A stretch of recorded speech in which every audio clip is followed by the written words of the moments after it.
So yeah, so what made you want to become a wrestler? Because there's it's one thing to be a fan, but it's another thing to actually take up the profession. How did that start for you? So definitely like growing up as a kid, like huge wrestling fan, and as as to most kids do when they're kids that love wrestling, I did backyard wrestling with a bunch of buddies of mine, Hell yeah. Hmm. and it kind of started out as just being like, "Hey, I'll be the Undertaker, you be Triple H," and like we're like going back and forth like on the trampoline and stuff like that. Um, but then after that it kind of grew into like, oh, like let's just make our own characters and like be like our own wrestlers and start our own like group. And from there it just kind of like grew on from that, where like we were doing shows on our trampoline, and in Bridgeview is where I grew up, on the south side of Chicago. And I remember we there was a show called MTV's Busted. What was that? Back in the day. It was a show on MTV where it was just like uh, kids or teenagers get involved in something, cops get called, and it's kind of like Cops for like kids. Imagine It doing was a like really weird show. mischievous things. Yeah, it was really Yeah. like innocent stuff mostly, but they did an episode where the cops came to shut down like a backyard wrestling show, and it was in Oak Lawn, Illinois, which is like the next town over from where I grew up. And I was like, "Oh shit, that's crazy!" So like I looked it up on MySpace at the time, Oh yeah. and I found a couple of the guys that like were a part of that group, and I was like, "Hey, we wrestle over here. Do you guys want to wrestle with us?" Like just like talking to strangers on the internet, As um, we do. as we do. And that's how I met like Castro. I don't know if you guys know Chris Castro, He's your tag Craig partner? Mitchell. Yeah, he's my tag partner. And Craig Mitchell and them, like that's how we met those guys. And then we did backyard wrestling shows with them. We would post on this internet forum, and we would travel like out of state to other places to wrestle. We would go to like shows in Missouri, Wisconsin, Iowa, Pennsylvania, Kentucky, like just all over the place, like just meeting up with other dudes in their backyard and having these crazy shows where like uh a lot of people think about backyard wrestling, they think of like everyone's just using like weapons and stuff like that, but it was more of like we grew up in the era as like I guess when we were teenagers and stuff around that time, like we were all like really into independent wrestling. So like Ring of Honor, CZW kind of stuff was like the stuff we were all watching, and that was the wrestling that we wanted to emulate. So it was more of like, hey, let's try to be like Brian Danielson when we're wrestling in the backyard, as opposed to uh, Sick Nick Mondo or somebody like that. Hmm. So it was fun, and like we all kind of self-taught ourselves a little bit on how to wrestle, uh, but once I graduated high school and stuff, and I was like, I want to train and like become a wrestler. So I just Googled wrestling schools in Chicago, and I came across another internet forum called the Chicago Pro Wrestling Boards, which is a very terrible, toxic place. But Jesus. I believe it. as you can imagine, but they Yeah. I remember posting on there about it as well, and got a message from this guy who was like, "Hey, I'm a wrestler. I know a place that there's training. Meet me at this location at this time." So we're like, "All right, cool." So we all kind of just piled into one of our cars and drove up, uh, kind of to the north side a little bit, but it was like in the back of this like place where like there's a bunch of warehouses and like where trucks kind of just back up to load into. We go all the way to the back, and there's just like this dude standing back there like by himself, and we're just like, Shady. yeah. It's like, we all get out of the car, and he's like, all right, follow me. Oh And boy. he, And you guys were yeah, like, yeah, okay. This is where I blow your head off, boy. we're like, No. there's five of us and one of him, so like if he does try to like rob us or something, we'll just beat his ass. But Um, so we follow him up these steps into this big warehouse, and we're going in there, and all of a sudden we hear boom, boom, and we're like, that sounds like a wrestling ring. I think we're in the right place. So we go in, and inside there is like a little arena that they had built, and I guess they did shows there too at that time. But that was my first day. My first day of training was actually my 19th birthday, and that was when I met my trainer, the superstar Steve Boz. Damn, he Did they trains have a everybody. name? Did they have a name? What was that wrestling school? It wasn't just like unnamed warehouse number 8, was it? Well, I think at the time it was just called that, but it was just called like Boz training. Like no, it didn't have like an official like school. It was kind of just people knew that Boz trained people on these days at this place, and it eventually became the CSW Training Academy. Mm. But at the time it was kind of just Boz just showing us how to wrestle in an old WWF 20 by 20 ring, which had like uh actual like ropes, like the ropes were actually made of rope. Fuck. Yeah, it was a really cool ring. Huge. Like most of the rings that you see on like indie shows, like at the freelance shows, we use an 18 by 18, but most are like 16 by 16 rings or 18 by 18. Only like WWE and like AEW use 20 by 20s, and it's like you feel the difference when you're running the ropes in there for sure. What did it feel like? Because you start wrestling, and I mean, like people do not give wrestlers enough credit. There are plenty of people, including like Chris's roommate, like it's fake, right? And Oh and they yeah. don't Mm. and they don't like understand like how painful it is. But I understand that it's painful, but like I've never been through that kind of pain, for lack of a better word. When you first started doing your training, did that knock the wind out of you? Like what did that feel like when you started taking bumps? And what did your first like day of class look like, if you remember? And not drugs, kids. Yeah. Um, it's kind of funny because like so I mentioned about the backyard wrestling stuff. So we had like been bumping, I guess, since like for a couple of years at that point. As not maybe not like the correct way, but like we after a while, like we were kind of just taking bumps how we were and like You weren't giving and we yourself were like concussions and smashing no, your not necessarily, but um I guess we had already kind of like built up that callus a little bit. So like once we started training, it was like just the same motion as we were. But we because at the time backyard wrestling was kind of taboo, and like I remember like it used to be like dudes would be like if they found out you did backyard wrestling at shows, they would like beat you up in the locker room and stuff. They're like we take this so serious, like What? this is our industry, and you guys are like making a mockery of it.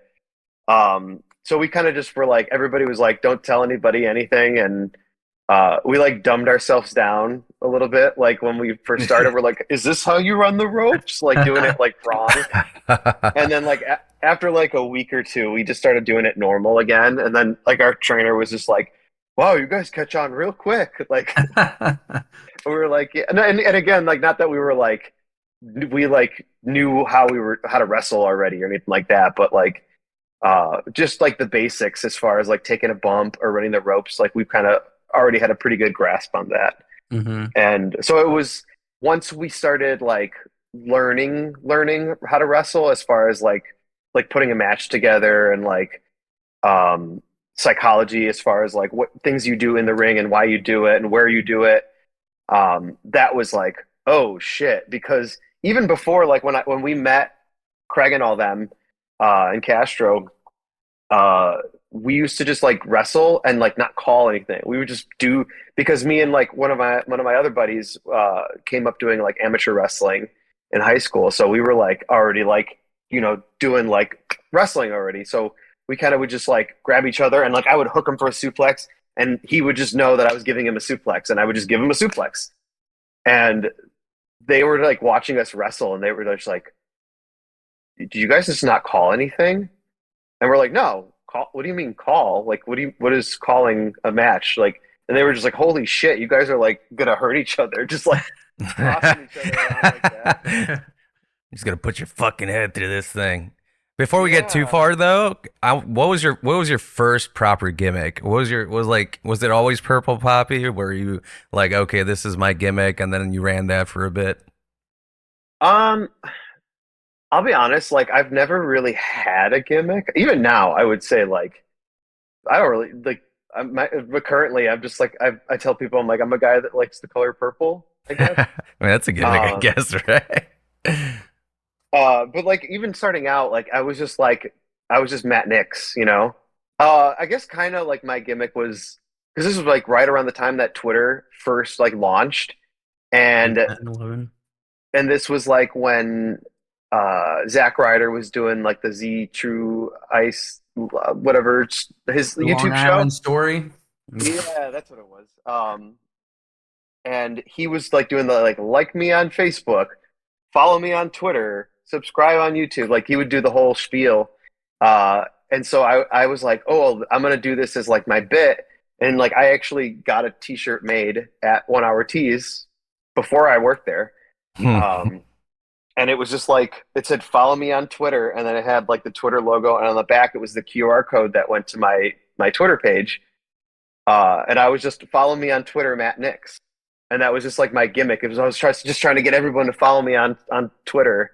Nice. And everyone used to make fun of me about it at first, but then like fast forward to now, like that's everybody's using Twitter for everything. Like that's like the main, well, not really the main one anymore, but For wrestling, I feel like it's still a pretty big um, it's like a hub. hub. Yeah, thank you. That's the word I was looking for. Hub for like just wrestling kind of. There, I mean, it's a cesspool. Don't get me wrong. And Yeah, there's it's like a pretty lot of bad. people where I'm That's a like, lot of Jesus fun. Christ. Like there's no boundaries here.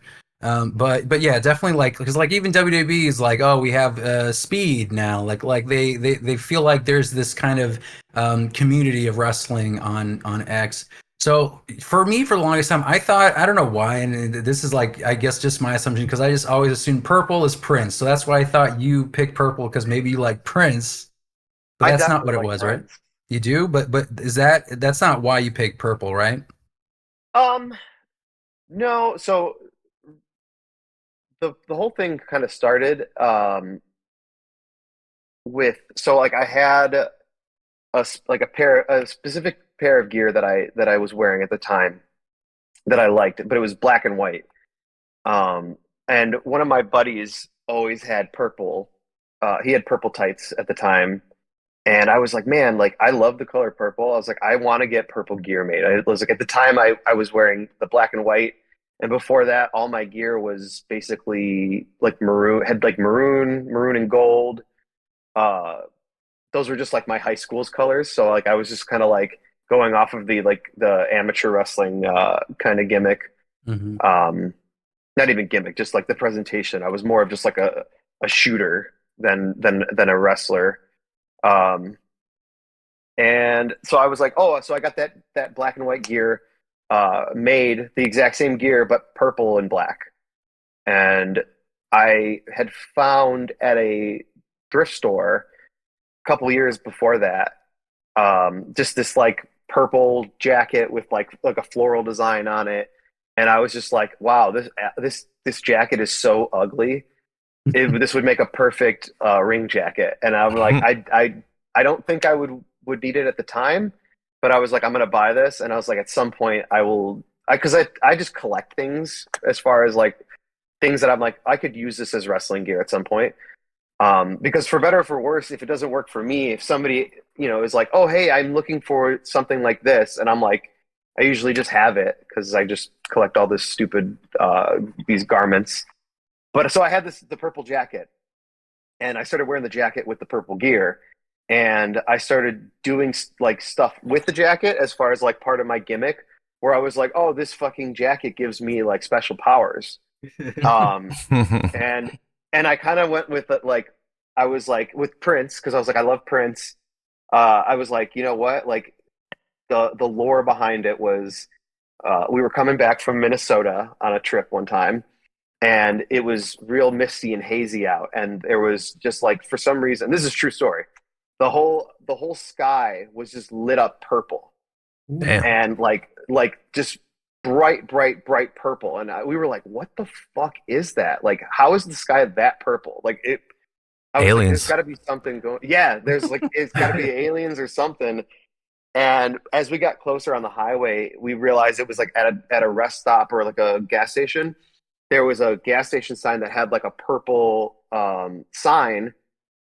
The light was purple, and it was like neon light purple for something, whatever the advertisement was. But because it was so misty and hazy out, it like amplified it in the atmosphere, because the it was just kind of like a smoke machine, like a fog machine does, Mhm. with lights. And so we were just like, holy shit, that was crazy. So I was like, I took a picture of it, and I was like, this is like my origin story. And I'm like, this, like the spirit of Prince came down, and blessed my jacket or something like that. I don't remember exactly what it Rain. was. The Yeah, it waters was of the purple rain. Minnetonka.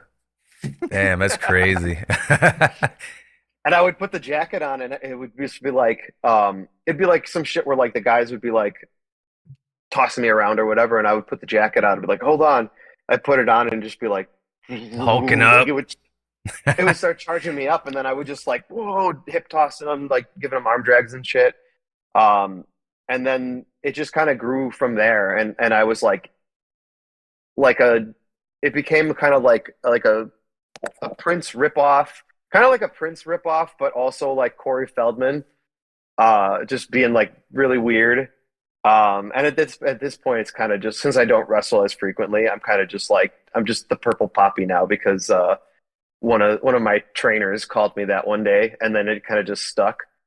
And I'm They like, you're the one who's a dad. I'm like, I'm not even a dad yet. they listen to You could be a Drake and they're like, "Oh, daddy. Poppy." Yeah. I mean that's awesome. And what so when you're coming up with like your move set, and how do you go about that kind of process? Like how do you think about I guess like let's dive into like ring psychology and that kind of stuff in wrestling. And honestly, what you just said with like the jacket and stuff, that's amazing. I think that's a really awesome like gimmick and concept. Putting on like this piece of clothing and then you're essentially hulking up. But like when it comes to like your finisher and your move set, how did you decide, like what to include in your move set? Did you were you thinking like I'm going to be more of a grappler, a technician? I'm going to be more like a high flyer? Like how did you come to what you use currently as your move set? Um, that's a good question. So I guess like when when I first started, wrestling, I had a very different mindset as far as where I'm at now. And at the time, at that time, I was more concerned with like, I got to do, since I'm a little guy, I'm a high flyer. Like I have to be a high flyer. So I have to do high flying moves. Um, and I'm athletic enough, especially at that time. I was definitely athletic enough to kind of get away with it. Um, but like as I got older, and a little fatter and a little slower, um, I kind of just found ways to not like get around it, because I'll still do like I'll bust out a moonsault every once in a while, but like I especially for me, I'm like, there's guys on the shows that I'm on that are doing like 10 million different things like that are way more exciting than that. So I'm like, at least I can contribute in a different way. So you kind of think about it in those regards, where you're like, well, if I know so and so is doing this and so is going to do this, then I know I can do this well. As far as like, so for me, it's like, I like a lot of the uh, world of sport style wrestling, like Johnny Saint. Um, so I'm like, I'm trying to implement, like, take some of those like world of sport style moves, and mixing it in with like some lucha as well, and just like, not, I wouldn't say like recreating the wheel by any means, but like, just like tying them all in together, because it's just like, I'm like, I want to do stuff that to me I think would be fun to see people do. So like now I do like the spot where like I'll do like a run spot from like corner to corner, and like I'll do this spot. They call it the Russ Abbott spot. So it's kind of like, sorry, I'm getting like a little technical, but No, I love That's it. cool. Keep going. We're so nerds it's here. kind of like you run into the corner, and it's like a little hop step up on the second rope, and you turn and you shoot through their legs as they're coming at you. So they're kind of like stumbling as you go through the legs. And the Russ Abbott spot is more of like, it's that through the legs. He grabs you on the waist, and then it's kind of like you do like a weird little like shimmy down and to get out. Then you duck down and crawl backwards through their legs again, stick your feet underneath there. They go to grab your leg, you hop over them. And it's just like, it's a lot of like cat and mouse stuff to like Mhm. the baby faces out wrestling the heel, and the heel gets mad and he's just like, oh shit, and like kind of like throws his hands up in anger. That's like like unless you're wrestling somebody who knows how to do that stuff, and I wouldn't even say that I know how to do it that well. Like it's like if you watch Cabana does a lot of that stuff, Oh, and he's Cabana? so yeah, he does so much of that stuff really well. But I'm like, I like to like take like parts of that, and like I'm like, I'll do the hop up through the rope or through their legs, because I'm like, that's easy, and I can do that with anybody, and that's like a big part of like figuring out your move set is like you can do stuff like have moves that you know you can do with like certain type of guys, but like have moves that you know I can do this with anybody who's in the ring with me, because it makes it just easier to call things. So yeah, I'll do that, go through their legs, they'll turn around, give them a couple arm drags, so it's like, oh, here's like athletic moves now. But then I'll put in a little bit of comedy because I'll give you two arm drags, and on the third one you go to arm drag me. I'll throw my hands up like, oop, as he goes to like throw the arm drag, he like eats shit and like lands on his face, and he's kind of like laying there holding his hands out like, oh my god, my face, and I'll come in and give him like a handshake, and then as he comes to, he's like, what the hell? Goes to whip me, and then we go into other things from there. But it just comes like, at least as far as, sorry to answer your question now. So as far as thinking of like stuff that you want to do like that, a lot of it just comes with time and like you knowing, okay, like I've tried this, I know how to do this, I know I could do this well. And they always tell you to like pick your, like, you know, for Cena, everyone always like talked about the 5 moves of doom, but that's kind of like what they train you to do is like pick like your, you know, couple things that you know you can do better than anything else, and make sure you implement those into what you are doing out there. And like I don't want to say like doing them all the time, but like, or doing them the exact same way, but you can take them and like rotate them into different spots in matches. Like I can do these at some point in the beginning of the match, or like I can like put it in later as like a part of my comeback or something like that.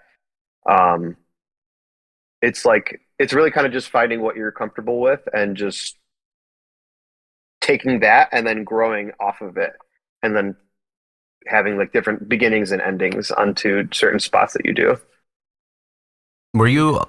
Oh, go for it. Go for it. Yeah. Were you always? So you seem like a face right now. Like the last match that you had that I saw you at Freelance. Were you always kind of more of a face style character, or were you ever like just straight up shit heel? Um, so it depends. Like I go both ways. Hey. Nice. But the I like being a heel more. It's way more fun. Hell yeah. But especially at Freelance, like I had like a nice little heel run there a couple years ago. This is pre-pandemic, way pre-pandemic. But it's like, it's always fun to do it, especially there, because like they know me so much as like being like Mr. Freelance, Mr. Chicago guy, that like if I ever like turn heel there again, it's gonna be like, oh shit, like that's crazy. In terms of like your how you build a match, does it depend, like, so talk to me like I'm 5 years old when it comes to like building a match, because I feel like does it depend on the opponent when you're like building out the match? How much of it are you calling it on the fly when you're within the match? how much of it are you planning out the entire match before the show? How do you do it? And do different Um, wrestlers do it differently? I would definitely say different wrestlers definitely do it differently sometimes, but there's actually quite a few variables that kind of go into it because you have to consider uh, where are we on the card?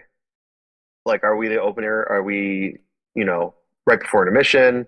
Do we have to like go into intermission with a hot finish? Are we the main event? Like placement on the card, like kind of dictates sometimes what you should do. Hmm. As far as like not wanting to do too much, take away from like other matches or go too long. Um, it depends on too like who you are wrestling because is this a random one-off opponent? Is this someone who we have a story with? Is this someone who I'm feuding with? Because that would definitely change kind of the way you would put a match together as far as like, am I going to be more aggressive? Am I going to be like, is this more of just a competitive match or like um, something like that? But also like skill levels. If you're wrestling somebody who's like more of a veteran, you could definitely like some for someone like me, if I was in there with somebody that like I knew pretty well that they could like we could put a good match together. Like, I'll go okay. I'll do this, and this in the beginning. You do this, and this. Cut me off with something. Uh, they'll just call their heat out there.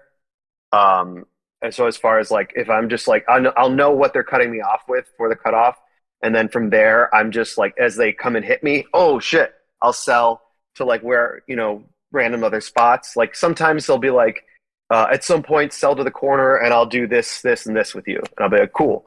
So like if they're like on me in the match, they'll like hit me, and I'll just sell to the corner, and he'll come over and be like okay that spot, and I'm like yep, and then we'll just go right into that spot. um, I really prefer that. That like I know some people will sometimes they shouldn't, but like some people will call like everything that they do in the heat area like that. And I'm Hmm. like, just especially when if I'm a heel and I'm putting heat, I go all I'm doing is punches, kicks. Maybe I'm choking you on the rope because, and I didn't even notice this until like a couple of years ago. Like, is like how much like how little you have to do as far as being a heel. Uh, to get heat because like you could it's on most of it especially at an independent show. I feel like it's very crowd interactive based, Hmm. so as long as you're like interacting with the people, they don't care whether or not you're doing like crazy moves or whatever. Like they're watching you talk shit to them, and they're just like oh shit he's talking directly to me, like I'm gonna yell back at him, like crowd engagement. And then like they just want to see you get your ass kicked at that point. So you just kind of like beat them up, beat them up, beat them up, talk shit to the crowd, beat them up, beat them up, beat them up, talk shit to the crowd. Then oh shit, he's coming back on me. Beat him up, beat him up, beat him up, and then he comes back. Boom, boom, boom, boom, boom. Then the crowd loves it when because then the babyface gets to do all the cool stuff, and all you have to do is just be there to take it. When it comes to like the crowd, working the crowd into like your wrestling match, how important do you feel like that is when it comes to wrestling matches? And can you personally describe like when it comes to like crowd interaction and them yelling or screaming your name, like what does that feel like? Because like wrestlers, I mean, like I feel like obviously it's like a drug for wrestlers because it's like you have Ric Flair who's in his 70s and he's had like 3 retirement matches, so like that really like gives somebody something. Like what does that feel like for you? Going into the crowd at Logan Auditorium and doing a match and just feeling that energy. How do you did you feel like, is it a learned thing? Like did you just kind of like learn how to do crowd psychology on the fly? I guess it's like 3 questions, but No, it's interesting because like different people are different, but um, you know, I feel like it takes people sometimes to a minute to kind of warm up to being in front of a crowd. Like some people are just naturally like, oh yeah, like not like shy by any means. I feel like I'm kind of weird because like I feel like in normal life I'm kind of shy, but like uh for some reason, and it's such a cliche, but it's like for some reason when I know that I'm Matt Knicks, then I'm just like boom, like I come out through the curtain and I'm just like Mr. Confident. Um, and it's just weird. Like it's weird just kind of like putting yourself in a different mindset and a different headspace. A lot of times like I don't even like hear the crowd. Like sometimes like when it's like certain moments in the match where I'm just like I need like you I should say this. I definitely notice when it's quiet. Yeah. And that was like for this past match that I had with Alfonso, like I feel like we started out a little flat and like as we were getting through it, like I could hear them like kind of getting more into the match. And I'm like from there, like that kind of energy helps you kind of like you feel it a little bit more because like there's nothing worse than like you're out there just like taking bumps and the crowd is like dead silent. Cause like in for me, like in my head, I'm just like, God, they don't give a fuck about this match at all. And then when that Mhm. happens, then if I'm like, oh, they don't care, then I don't fucking care. And then it Yeah. just kind of affects the match. Um, but then it's like it's on the other side, it's awesome when like you're like doing something, and then like you hear them like coming up, like clapping, and you're just kind of like vibing with it, and you're just like, okay, they're feeling it. Like now I'm feeling it, and it kind of just like helps carry you through the rest of the match. And when you're feeling it, do you like if whenever you reach that crescendo of like crowd energy, do you ever like have these kind of like, you know what, I'm just gonna like jump off the stage or do something that's completely fucked up based off like crowd energy? Like, does that adrenaline ever get you where like I feel like the one that we attended all together, I think it was that tag match. I forgot who the wrestler was, but I think she like injured herself because they like chucked her off the stage. Oh, Um, yeah, so like I feel like that. Like, was that? I don't know if you remember. Was that planned? I mean, or you know what? Answer the first question, like That for was the target, yourself. Leo Rush, right? Um, Give him. I don't remember. No, I think Was it it when we wasn't. were standing or we were sitting? We yeah, you guys, were we I lost were all you guys. we were standing. I think it was when Danhausen was there, wasn't it? I was high off my ass, just Oh as wow. FYI. Well, I guess for yourself, like when you feel that energy, like do you ever like I'm like, all right, you know, I'm gonna do this, do something crazy just because the adrenaline is so high. It's No. it honestly though, like when I go out there, I'm like calm. Like Mm. I'm not like jittery. Like I don't I always tell people like I've never been like nervous ever going out for a match. Like it's always just like, oh yeah, like I know what I'm supposed to do. You don't have any Um ritual before you go out? half-ass stretching. The old That's arm, confidence. cross arm. A little bit of this. I do That's a confidence. little bit of You toe even have like touchies. people like The Rock that like paces back and forth. Like Cody was talking about, like, or CM Punk was talking about, like, oh, I saw all these like people that are doing their rituals at WrestleMania 40, and The Rock has like a thing that he hypes himself up. And I know when we were in Raw in March, like that awesome Raw episode, he was like we were basically at that angle where like the entrance was there, and I'm like, holy shit, I think that's The Rock. Like you could see like the And edge. pacing back and forth. Yeah, he's Yeah. like pacing back and forth. He's like his head is down. He's like psyching himself up. He's So jumping around like Brock. yeah, so that's awesome that you're so cool, calm, and collected. It's weird. Like I sometimes I feel like because like some of the kids like the Bang Bros, they're like Yeah. like Yeah. literally right before they come out, they're like they put their heads together and they fucking slap each other in the face like hard as fuck. And I'm like you guys are insane. Like and I get it. Like everybody has their thing. They like some people feel like I think they need like feel like they need to have that, but like I don't know. I get it. Like just literally from like walking out through the curtain. Like even if I'm just like dragging ass, like I'm tired, like before the match, and oh, and then as soon as I pop out through the curtain, it's just like that immediate like spark. Um, but yeah, like I feel like I never really am nervous. Real life makes me nervous. Wrestling makes me. I get wrestling. Real life is the real mystery. I Put hear that you. on a shirt. 1 hour tees, print that shit. No. Yeah. I got so just back to just to kind of bounce off of you were saying like when the crowd's kind of dead, you're like I don't give a fuck.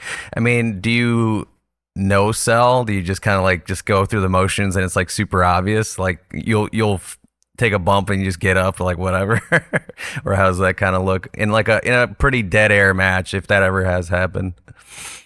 Usually, if it's me, the telltale sign will be if it's dead quiet, you'll just hear me talking a lot more, like out loud. Okay. Uh, and it'll just be me, like, because I'm like, okay, well, if they don't care about the match, if I can at least make them laugh, then that's a win for me. So it'll just be like a lot of like, uh, he'll like slam me or something. Like I'll take a bump and I'll just be like, oh, well, that hurt. Like, and just trying to pop the crowd. Like I'll just Yeah. start saying random shit. Like if I'm putting heat on the guy, I'll just be like, yeah, tell this to your mama or some shit. Like I don't know. Like it's literally just shit that pops into my head. Yeah, yeah. Random shit. A lot of Simpsons quotes. Hell yeah. Well, you're in the right Shit. crowd with Simpsons quotes. Better bring out the Simpsons right now. Well, David, you were thinking about being a wrestler, and you have these plans being a wrestler. What kind of advice would you give someone like David to start wrestling? Damn, Jim's getting plugged. Uh, Well, we have an expert. I figured we'd have like someone, hey, offer some Well, advice. The Burger King 1990. What are these? They were like toys at Burger King in 1990, and it was like all the Simpsons or whatever. And they were at Wait, this where'd you antique buy store, that? Was that on eBay? oh, I Algonquin. think I have those. Do I you? have those. Yeah, I got them all at this Algonquin antique store. It was like $50. They were like 10 a piece or whatever.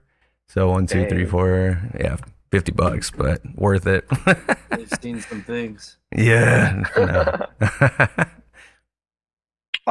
As you said, advice for someone starting out. Yeah.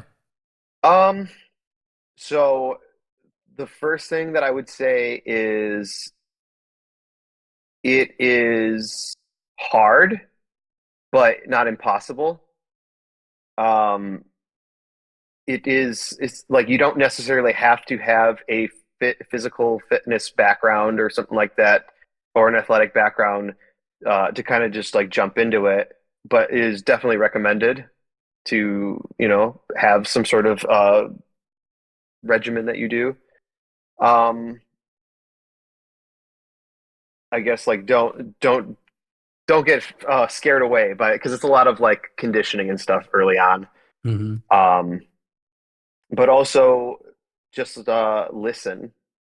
Listening is kind of like the best thing.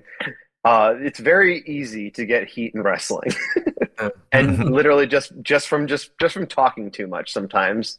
That was my big problem early on, as I didn't shut up ever.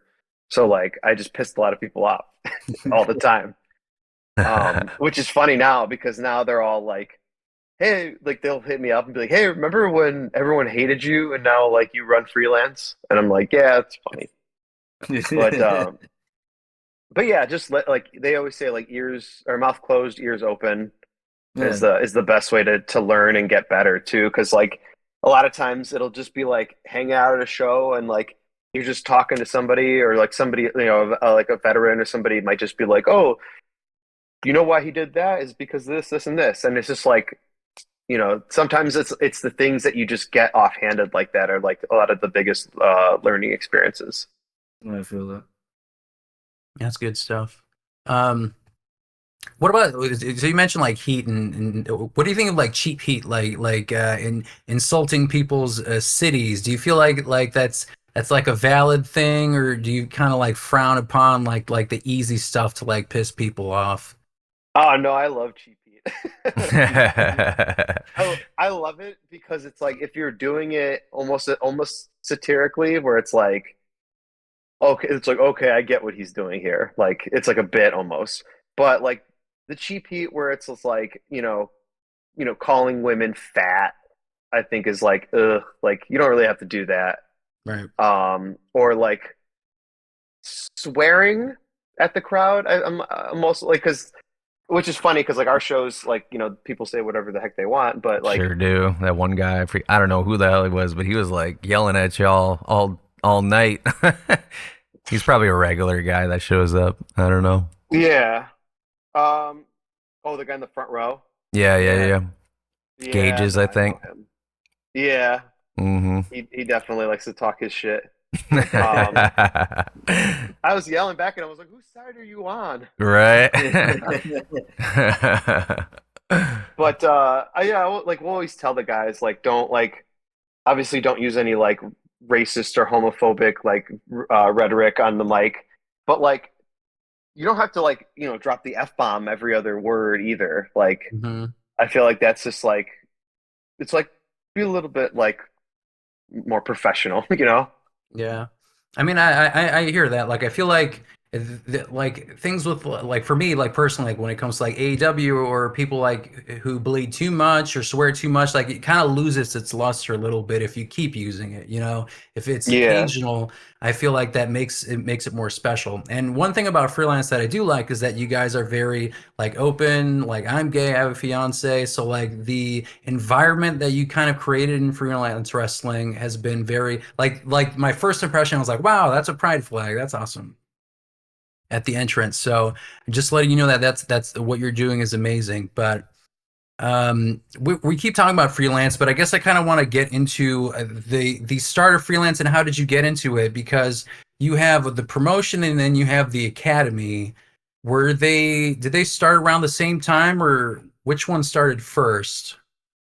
Um, so the freelance itself started first. Like we started in June of 2014. Mm-hmm. Um, the academy, so it's kind of interesting because there was training happening out in Villa Park. That was like the unofficial freelance academy at the time. We didn't really have a school, but like we were just like, oh, they're doing training out there. So like if you want to go get trained, go out there. But I didn't have like really a hand in it until uh I think it was like all like around All In, the first All In. Um, Randomly, so I work at Pro Wrestling Tees, and my boss was just like, he came up to me one day, he's like, "Hey, I bought a wrestling ring," and I was like, Mm. "Oh, really?" And he goes, "Yeah, it's coming All In weekend." I guess he traded T-shirts, and he like paid cash and then like T-shirts to High Spots, and they just brought him a ring. And I was like, "Oh, sick!" I was like, "Where are we gonna put it?" And he's like, "We're gonna put it in the warehouse." I'm like, "Oh, can we run practices here?" And he was just like, "Yeah, I don't care." Hmm. So that was kind of how that started, and I was just like, "Yo, we should do like an actual like freelance school." And so it kind of got its start there for a while. I don't remember what year that was. What, 2017? Maybe 2017 into 2018. Um, Maybe 2018 into 2019. I can't remember exactly, but That's the academy, right? Yeah. yeah. And then so we were at Pro Wrestling Tees for a while, and then like right into the pandemic, we started leasing the building that we were in most recently. So we moved everything over there, and we were there for a couple years, 3 years, I think. And now we're out in Elmhurst, back with the Galley Lucha is the company that's helping host us now for the time being until we find a new spot again. Were you guys across from the patio, or am I hallucinating? Like on Irving Park, or am I thinking of somebody else? Hallucinating. Oh, Hallucinating. the yeah, no, that was us. We did two shows at Irving Hall. It was right Yes. across from the patio. Yes. But then the city came and shut it down because they didn't have a license to run events there. Oh wow. Damn. Wow. Which almost fucked us because we were in the middle. It was actually the Freelance 9-year anniversary show. So like last June, we were wrapping up. We had 2 matches left, and they came in and they were just like, "We got to shut this place down." And I was like, "There's 2 matches left. Can we finish the show?" And then we'll never. They came in during the show and said they have to shut it down. Came in with like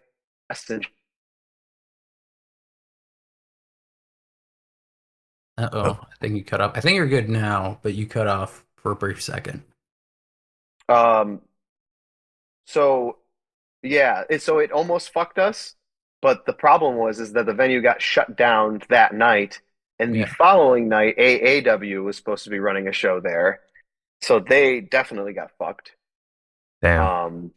Who even does that? Like, is it like somebody who's calling them like, "Hey, I think there's an illegal show playing here. Can you come over and check it out?" Like, how do they even know? So I think it was the patio that called, allegedly. All allegedly. Because I had a run-in with them hanging up flyers in that neighborhood, and they were like, apparently they don't let people hang up flyers on poles in that neighborhood. Like, they get fined. Yeah, it's considered littering. I did not know that. I guess technically it's law around the entire city, but nowhere else really enforces it. I mean, Logan Square, like before the show, I just pointed out how like there's just like stickers and flyers literally like all over the damn place. I was like, assumed that was proper telephone pole etiquette. Is just hanging something on it. It's pretty punk rock. So yeah, but the Irving area, they drive around and they fine you for that shit. So we put up posters all over the place, and they were getting fines because I guess they thought the event was at the patio, and they were yelling at the patio, and patio was like, no, it wasn't us. It's them across the street. So then the city is just like, they don't have record, or we don't have record of them having any licenses to do anything there. Then they showed up, and yeah, it was terrible. But yeah, that was us.